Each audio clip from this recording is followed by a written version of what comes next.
College is a wild ride for young adults, and their mental health often suffers. This podcast addresses the inner battles many college students struggle with. You're listening to Normalize It Forward, where we have raw, unfiltered conversations about young people's biggest mental health problems, how to handle them, and how to achieve a more resilient mind. Time to get rid of those heavy burdens and focus more on self-love and care. Here is your host, Mark Lehman. Hello and welcome to Normalize It Forward. My name is Mark Lehman. I am here today to talk openly about mental health and wellness.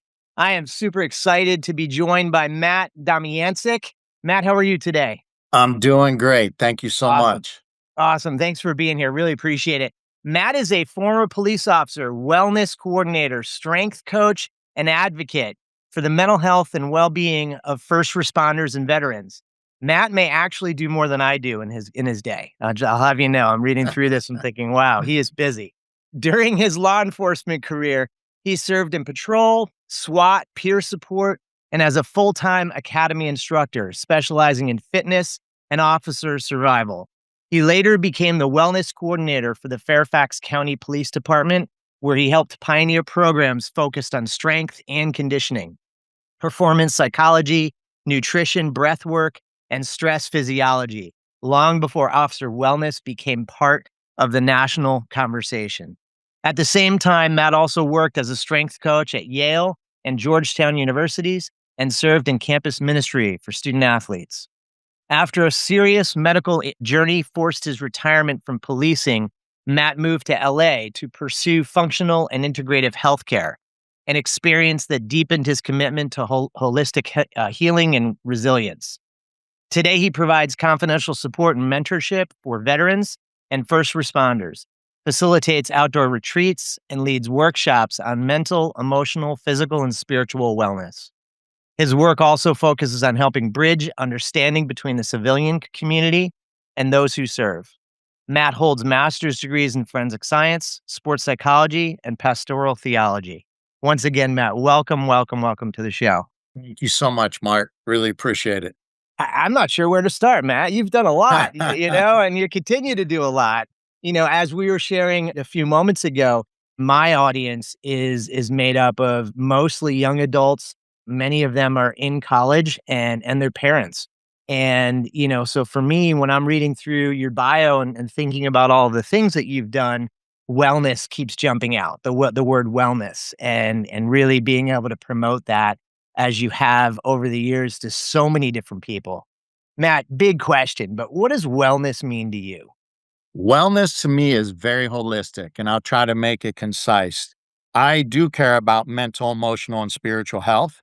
However, if you don't take care of your physiology, then you can't be in touch with your head and your heart, your thoughts and your feelings. So you can be on social media, you can be drinking alcohol, caffeine, junk food, listening to podcasts, staying on the surface, and then you're often not very much in touch with your thoughts and feelings, and then being able to identify the difference between thoughts and feelings, and then sort out which patterns may or may not be serving you well.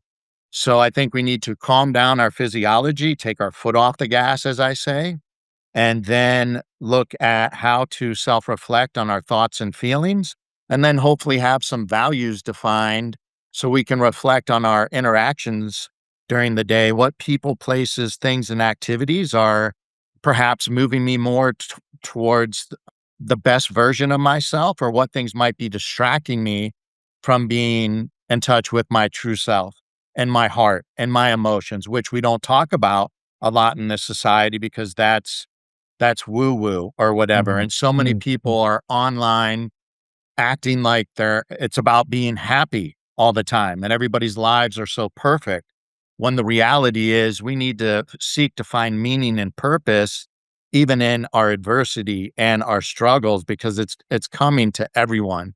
So wellness to me is taking care of your physiology, so then you can be in touch with your psychology, which I'm saying generically is your thoughts and your feelings, your head and your heart. And then being in touch with your spirituality, which doesn't necessarily mean religion. In a nutshell, spirituality is demonstrated by how you're living your life out. So what are the most important values in your life? And are you living them out? And then what do your relationships look like? And we first start with the relationship with ourselves. Right. Do we have Right. self-love, Mm. self-care? We can only see others as deeply as we see ourselves, Mm-hmm. and we can't give away that which we do not possess for ourselves. So, Mm. what's your inner critic like? And can you still love yourself in spite of your struggles and your faults? Then, what's your relationship with your family of origin and your closest 3 to 5 friends? And are those relationships helping you level up to be the best version of yourself? Or do you have to do some hard work of creating boundaries around them? And then what's your relationship like in the community you live, the school you go to, and then your relationship with the greater good in your life, whether that's a higher power or God, or what are you living for beyond your own needs and desires? And then finally, spirituality is what is the framework for you to continue to find meaning and purpose through adversity, through loss, and through suffering? Yeah, interesting. And wow, you said so much. My brain's going in 10 different directions, Matt. I took a few notes though, because I mean, some amazing nuggets. I have to say, my listeners know this because they've listened to other shows, but they've heard the phrase slow down. That somehow comes up in so many of my conversations with people. I've interviewed directors, I've interviewed athletes, musicians, therapists, you name it. And somehow the phrase slow down comes up, and maybe that's because Mhm. we're just in a super fast paced world. We're always running a million miles an hour. But I think those of us like you and I that have lived a few years more than young adults, we've figured out that we don't have to be fast paced 24/7. And as a matter of fact, it really helps our wellness and our health to slow down. Mhm. Looked like that resonated. Back to you. I mean, you had a Yeah, a couple things. Silence, solitude, immersion in nature, and fasting from technology can be the healthiest things. And in our culture, initially that's going to feel uncomfortable. oh, And yeah. there's a lot of people out there saying, do hard things. The other ex SWAT and Navy SEALs. Mhm. Doing hard things is not doing the workout in the cold plunge, even though I'm a strength coach guy with D1 and professional athletes, and I love working out myself. Doing hard things is the slowing down. And Mhm. I don't know if people could afford it or their parents think about an Aura ring. Are you familiar? It looks Yeah, oh, at your yeah, sure, sure, it, yeah. it looks at your heart rate variability. And Mhm. so and there's a chart for your daytime stress that says restored, relaxed, engaged, or stressed, and it looks at the quality of your sleep as well. And a lot of us will go through a day and say, "Yeah, I'm good. I'm cool as a cucumber." And the HRV will show that you're really stressed. And Mm. that also affects your sleep. And if you're familiar with EEG, Oh, yeah. Mhm, neurofeedback, mhm, mhm. imagine if somebody out there, their parents has the money, you can say that I'm calm and I'm good. Don't bother me. We ask people, how are you doing? I'm okay. Well, let's look at your heart rate variability. And then an even more accurate version is heart math. We can look in real time at your heart math, HRV, and your brain waves, and we can see if your brain is like super active and Mhm. not able to calm down. And what you will see is when your HRV, your physiology is calmed down, you can have more alpha and theta crossover, which is processing unconscious material. But a lot of people, if they say, "Hey, I'm good," we could go look at your HRV and your EEG and be like, "No, no, No, no, you're not. you're not." Yeah, yeah, yeah, no, it's a great point. And, on just a really simplistic level, I had the thought just now as you were talking, when did we decide that we had to be comfortable all the time? Mm, You know what I mean? Like, yeah. I feel like for me and my patients over the years, most of their progress they make is when they're uncomfortable. The two greatest teachers in life are great love and great suffering. And we all need unconditional love with no Mhm. strings attached or an agenda, wherever we may get that from and can be difficult. But we also know that suffering and adversity and things that are uncomfortable come along and we need to work through them. And yeah, it's almost like emotional and spiritual and psychological weightlifting. You don't get stronger unless you do more reps or more weight or less rest in between sets. You can't get a faster run time if you just jog at the same pace every day at the same distance. But with life, we don't often choose those things. It is nice when we can set goals to work through things, but the things that maybe mom and dad did or didn't do that hurt us, or the things that happened to us in our peer groups that did not serve us well in elementary, middle, high school, or college, those are the uncomfortable things to try to recognize, have an awareness of, and find a safe person, at least one safe relationship with, which often can be a therapist. And I'm all about therapy. Mhm. I put it out there. I've been going to therapy for 20 years Mhm. and spiritual direction for 30. And in Mhm. my world, I find priests that are also mental health professionals, and I go talk about my life There you and go. There you go. and the Yeah. difficult things. Mhm. And I have people that care about me that hold me accountable to feeling my feelings Yep. around the things that are uncomfortable, and then asking, what lesson can I learn from this, even though it's uncomfortable and painful, and then integrate this story into my life in a manner that I can move forward. I mean, that's true growth. That's true growth. And I just want to highlight something you said. I've been in and out of counseling my whole life, and I feel like for young adults, there's still this message of like, I'll be good, I'm good, and that's not self love. That's not that's not uncomfortable. That's sort of in the middle, and that's stagnation, I guess, right? Mhm. And I love what you said. Find a trusted adult.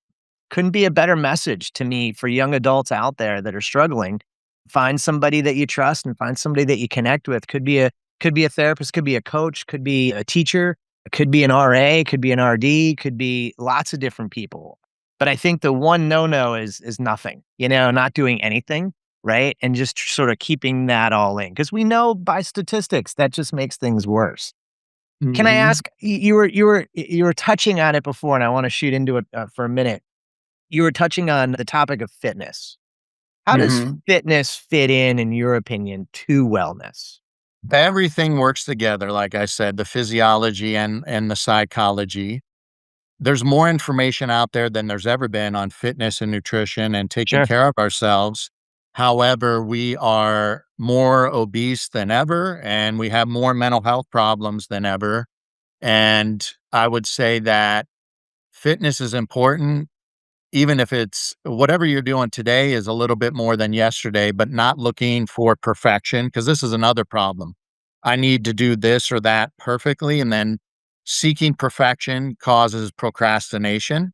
So, what little goals can you implement in your life to move more, even if it's walking 3 times 10-minute walks a day? Anything. Will, Yeah, yeah, yeah, will lower your blood sugar, calm yep. down your amygdala. I mean, there's so many benefits, even to now they're calling it exercise snacks. I don't know Mhm, if I lost you. mhm. Okay. Yeah, So yeah. just like if you're on a 10-minute break, do 20 air squats and 10 push-ups.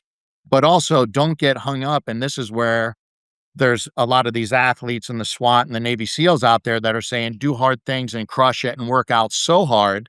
And you can cover up emotional reactivity. And I've done that, as to Mhm. where I will lift weights with NFL guys, do Krav Maga, Muay Thai, go to a bunch of yoga classes, and even go to too many Bible studies where things look healthy on the surface that we can obsess over, but we're still avoiding dealing with the demons in the mirror and the skeletons in the closet. So, we can cover up emotional reactivity with things that even look healthy on the surface. So that's my caveat with the fitness out there of everybody emphasizing, quote, doing hard things all the time and getting in the cold plunge, which I do, getting in the sauna, which I believe in.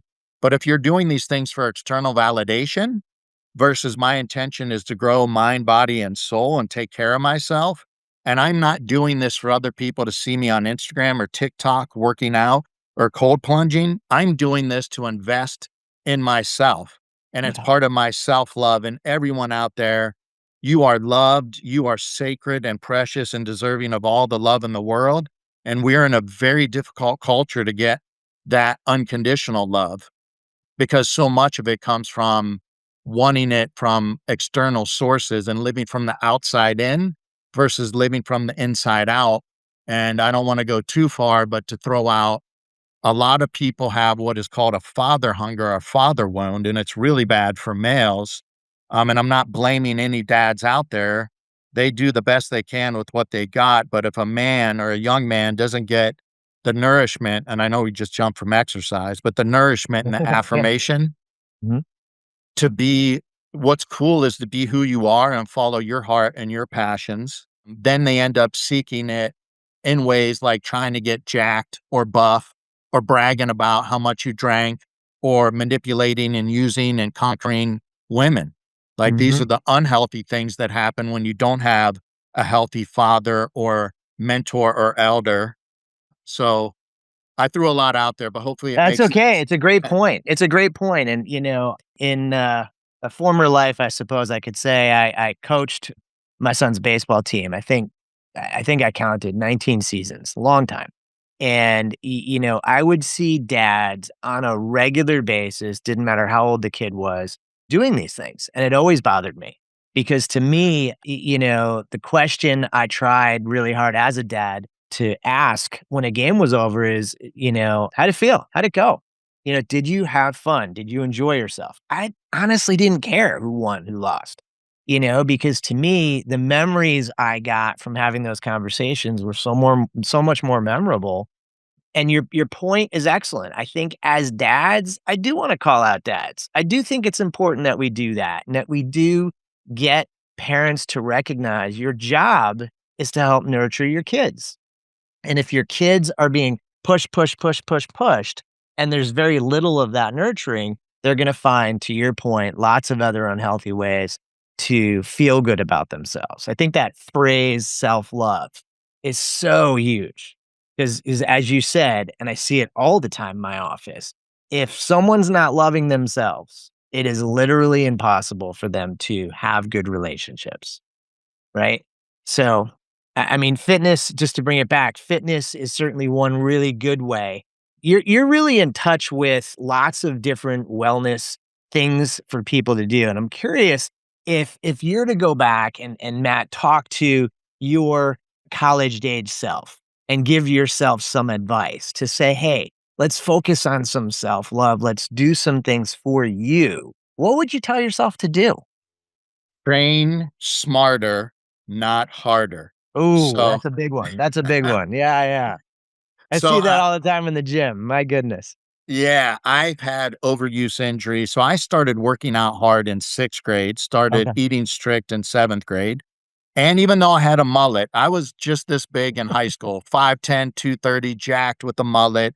But I journaled and I meditated on and off in high school. Faith was a big part of my life because of my father, but not an overt faith, living an internal faith life and a prayer life and spending time in nature.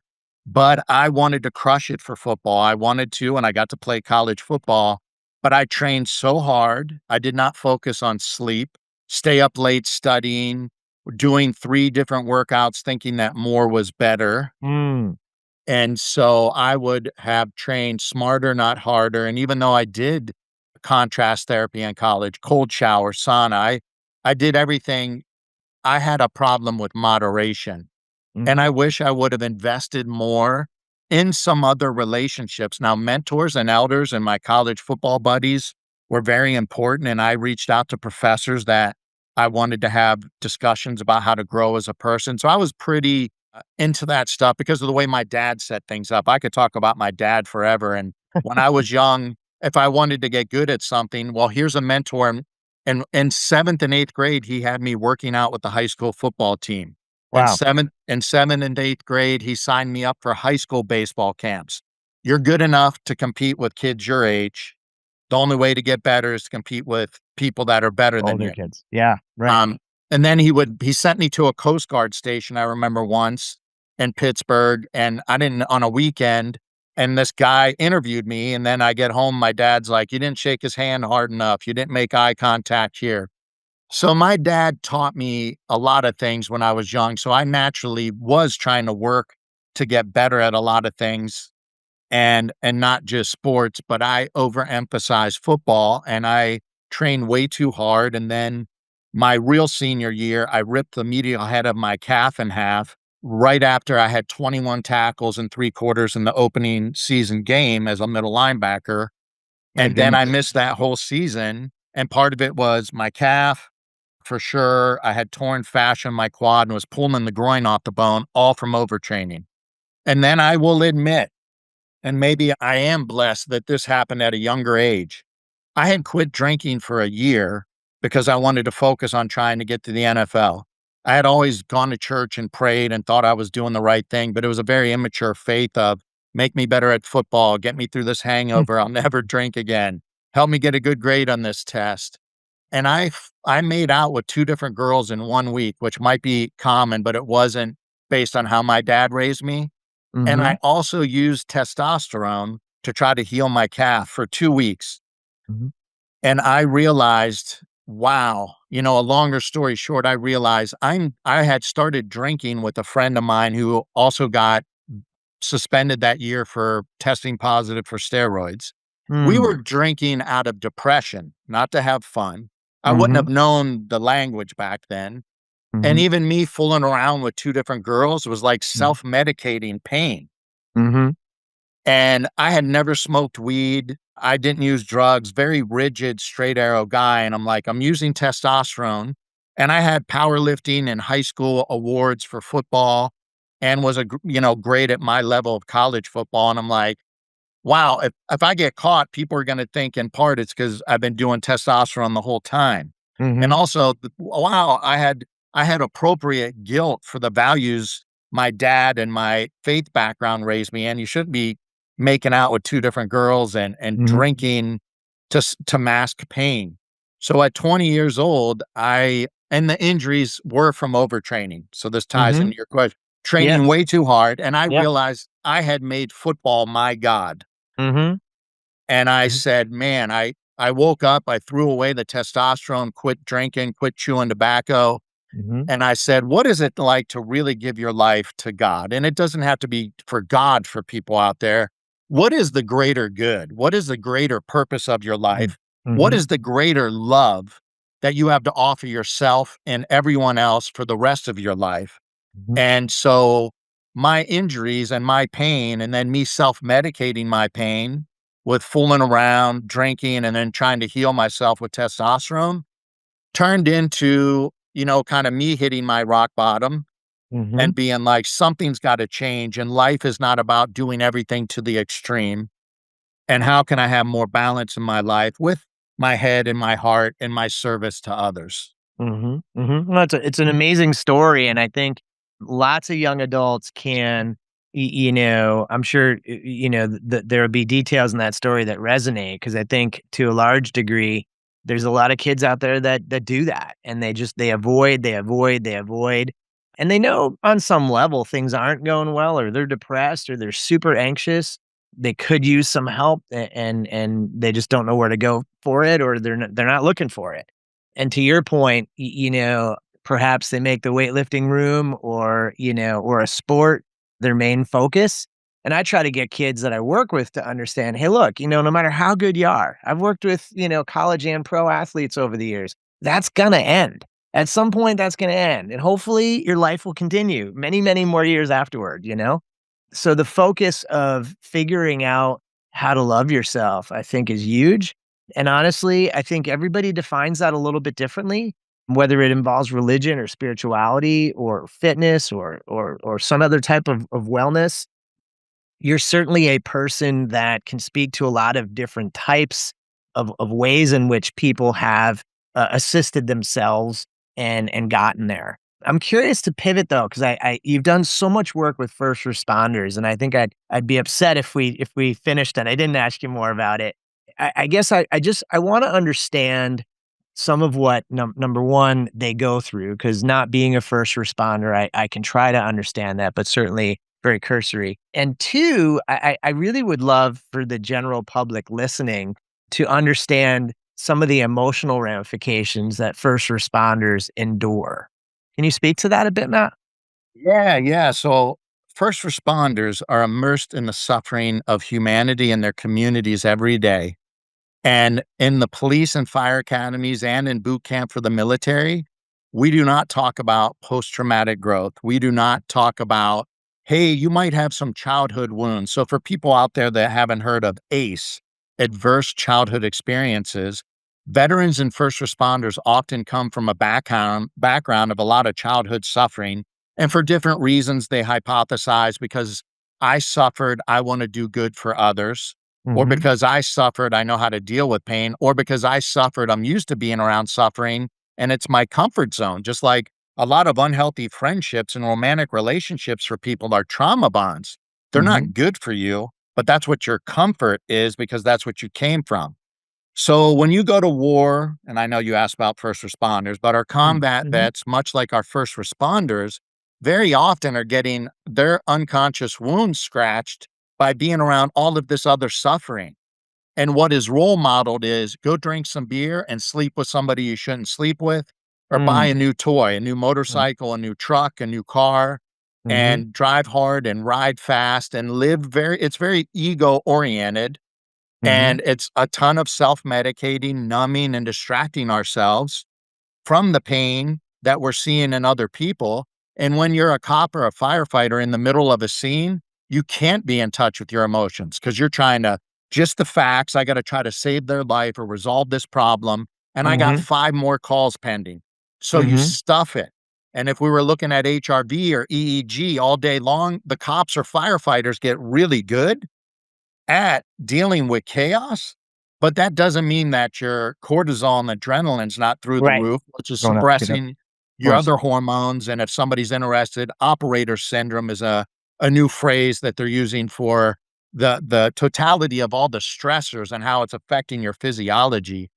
But nobody, these cops and firefighters don't understand how the stress, trauma, and the suffering's affecting their physiology or their psychology or their emotions. Mm. And they'll say, as soon as somebody starts sharing a story with me, first responders and vets, but also civilians Mm-hmm. to some degree, is as soon as I share my feelings or some vulnerability, as long as I'm not having a victim mindset where I'm not being accountable and responsible to wanting to heal and grow, people will be like, I'm so sorry. I'm being weak. I'm being soft. That's crazy. Or I'm broken or Mm. some other derogatory inner critic thing. And so many people suffer in silence when they're dealing with the suffering of others or themselves. And they feel like, I don't want to burden other people, or this is my fault and I'm not worthy. And this is Mm. from Navy SEALs, Green Berets, Mm-hmm. Division I athletes, NFL athletes also feel that they're unworthy or they're weak for feeling their feelings. So Mm. this is really universal themes in humanity, but there's no training for how to deal with your suffering, and you can't even tell people you love them, right? I wear a shirt that says love heals, and there's a longer story behind it, and I sign things off, stay humble, love heals, and I tell people I love them and hug them, and I have since high school Mm-hmm. because of my father. I've been able to do that, but a lot of other guys, especially, people are awkward with hugs or Mm-hmm. saying I Mm-hmm. love you. Mm-hmm. But the reality is the more suffering you have, the more support you're going to need in safe relationships. And I don't know if you've read Judith Herman, but I really like Judith Mm-hmm. Herman, Trauma and Recovery. Healing can't happen outside of a safe relationship. And we can't heal in the same environments that hurt us. And so for the cops and firefighters in your town or your city, they often don't have any training on mental health or understanding of the physiology of stress and trauma. If they do have psychologists, they're contract, they're never around, their chaplains or volunteer, they're never around.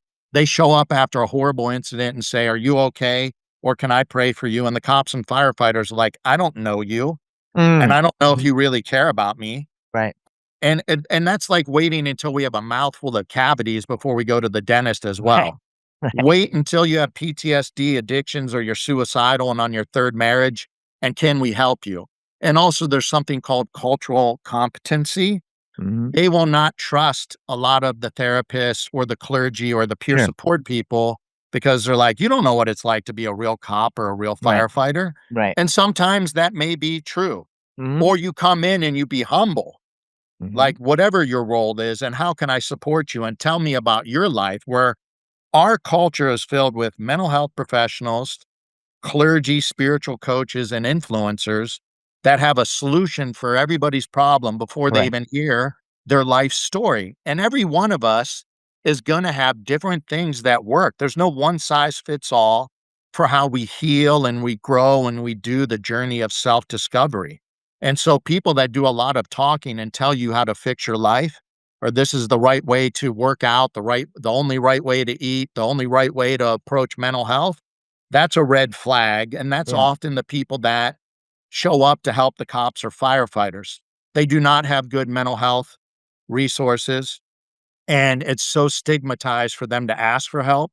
And then even if they ask for help, it's often jumping through hurdles, or it could take 3 or 6 months or even a year for, say, a work comp case to be like, "Oh, we really should be responsible for your mental health." And do you know what happens in 3, 6 months or a year when somebody's struggling with mental health issues and they can't get help? It's not And good. yeah, Not and good. that 3, 6 months or a year could have started 5 years ago. This year is only the year long when they finally were hurting so bad or got the courage to ask for help, and then it's Mhm. not even easy to get it, or some places will say you get 3 or 5 therapy sessions. Mhm. Of There's no trust and rapport, as you know, is the most important thing with a therapist course. or Yeah. clergy. And a lot of us humans in general, when I first meet you, I'm not gonna spill my guts to you about Sure. all the most vulnerable things in my life. I don't know if I can trust you yet. Right. So and also when I hear therapists or somebody say, "I can do 5 or 10 sessions with you and we'll be good," it's like, wow, like, that's not a lot of time to unpack somebody's life story. Their entire life. Right. Right. Yeah. It's a great point. I appreciate you going through that. I guess I had 2 thoughts I wanted to run at you. One is, I think one of the things I quickly assessed when you and I began talking today that we definitely have in common is we both see life as a journey, and it's an opportunity to continue to learn. We look back, for me a year ago, but 10 years ago, 20 years ago, 30 years, and we think, what were we doing then? You know what I mean? Like we're growing, we're open to growth. And I have to point out, not everybody is. Not everybody Mm. is, So to me, I think for young adults to hear that, hey, you've got two people that have been in their chosen fields for a while, and we're still growing, we're still learning, we're still enhancing. And that's because we've got unique experiences, as does every person out there. The second thing I just wanted to reflect is, it's funny. I was thinking about as you were talking, first responders. So, like, whether we're talking military, fire, police, and then we've got outside of that, we've got athletes, we've got individuals that get into the working world, corporate America, you name it. To me, when I start working with a young adult and they're 18 plus and their journey, as an adult at least, is just beginning, there's so much in front of them that they don't know is coming. And the one thing that I've found, I guess as a therapist, I'm kind of biased to this, but the one thing I've found that is just sort of normalizing, I guess, and stabilizing in everybody's world is that we're all built very similarly. As human beings, if we take in stress, right, we have to like let it out somehow, right? And if Mhm. we've been through traumas or we've been through scenarios, but the vast majority of young people convince themselves, I guess, similar to some of the first responder scenarios you were talking about, I'll take it in and I'll be this super compartmentalizer. I'll just keep taking it in, taking it, taking it, take it in. And it's like at some point, they just hit a wall. And so I think the takeaway, major takeaway, Matt, and I want my audience to really hear this clearly is, you learn things in life as you continue to grow, and there's certain things you learn and refine and change. And for me, and I think for you too, because I heard it through your words, one thing we both learned is that we all have a capacity, and don't run yourself to the very end, right? Because sometimes it's too late at that point. And, taking good care of wellness and mental health means finding that resource and finding that opportunity. It could be a group that you're running, Matt. It could be a good friend. It could be a therapist, but it has to be somebody, because these days we're just taking in too much and we're not slowing down enough. Man, can I say a couple things about that? Please, yeah, Okay, please, of there's a course. couple quotes I always use. This is Richard Rohr, a famous spirituality author. "Pain that is not transformed is transmitted." I like that. I like that a The lot. next one I use is, "If you don't heal what hurt you, you will bleed on people that did not cut you. And if it doesn't happen now, it'll end up being your spouse and your children later in life. And I use the terms right a bang and left a bang. Like right a bang is waiting until you're overwhelmed by compartmentalizing it until you can't take it anymore. And that's Mhm. usually when there's collateral damage. You hurt yourself and other people or your career. And then it's like, am I going to try to learn how to eat healthy, meditate, work out, find a therapist, trust a therapist, and open up after I blew up my life? Right, right, Or can we right. do this left a bang? And this is Mhm, like, do brush and floss. If you're eating Snickers and drinking pop soda Coke, depending on where you are in the country, and mhm. you don't brush your teeth and floss, you're going to end up with cavities. Of Like, course, so, yeah. so whatever life's challenges, can we learn to brush and floss? And I'm Mhm, somebody that has been eating healthy since seventh grade, working out since six. I've had mentors and elders, a healthy father. I reached out to clergy that were mental health professionals, and I've been seeing mental health professionals myself for 20 years. mhm. And still, when suffering comes, it is so hard. It's It brutal. is so hard. Yeah. So, the things that I have done for performance enhancement, Matt Domyancic knows how to work out hard. He knows how Mhm, to pray. He knows how to meditate. He knows how to journal. He knows how to eat healthy. And yet, when suffering, loss, and adversity hits my life that's out of my control, circle of control, if people look at that, that's another good concept. I've still suffered and struggled. And I'm not somebody that's scared of being sentimental or tapping into my emotions or mhm, sharing my story. And it's still not easy. So the mhm. longer you wait, the harder it's going to be and the more damage you're going to cause your life. But that's often what happens is we wait until we just can't take the suffering anymore. And then often people are so vulnerable, they're desperate for relief. And then they'll buy into whatever the magic bullet or the short, quick answer is out there. Simply put, though, they don't have to. They don't have to wait, and I think the concept of there being that option, early on is really a good takeaway from our conversation today. So, maybe that's a good stop point for today. I would love to put you on the spot and part of Normalize It Forward is I ask my guests to nominate a friend, a coworker, or a relative. And you had mentioned before the show, Dr. Lusk. Tell us a little bit about Dr. Lusk. Dr. Jamie Lusk, part of my inner circle crew. She is a military psychologist for VA, Naval Academy graduate, which for people out there that don't know, unless you played sports like I did to get in the Air Force Academy, I was really good at football. So my grades probably weren't as good as the other people. Jamie got in the Naval Academy legitimately, really Okay. smart, spent time as a Marine officer in the Iraq war and dealt with some serious challenges there. She got out and did some soul searching and is an extreme endurance athlete, does hardcore mountain biking and did bike delivery world championships during the soul searching period of her life. Then and went got a master's of divinity with an emphasis in counseling. And so has her unique journey exploring religiosity, churchianity, and spirituality in ways that were not always pleasant. A lot of people have maybe what we would consider religious experiences where there was maybe hypocrisy, where we were Mhm, judged or alienated or don't feel like we were really loved in mhm, a in mhm, in a in a belief system that's supposed to be about love and mhm. non-judgment. But that allows you to grow deeper, and she's used it to get deeper and then became a psychologist. But so she understands alpha males in my world. So I use her to talk about the Navy SEALs, the Green Berets, the SWAT guys, the ex Division One and pro athletes. But she's also like heart wide open, deep lover, Awesome. humility, an expert on PTSD and moral injury.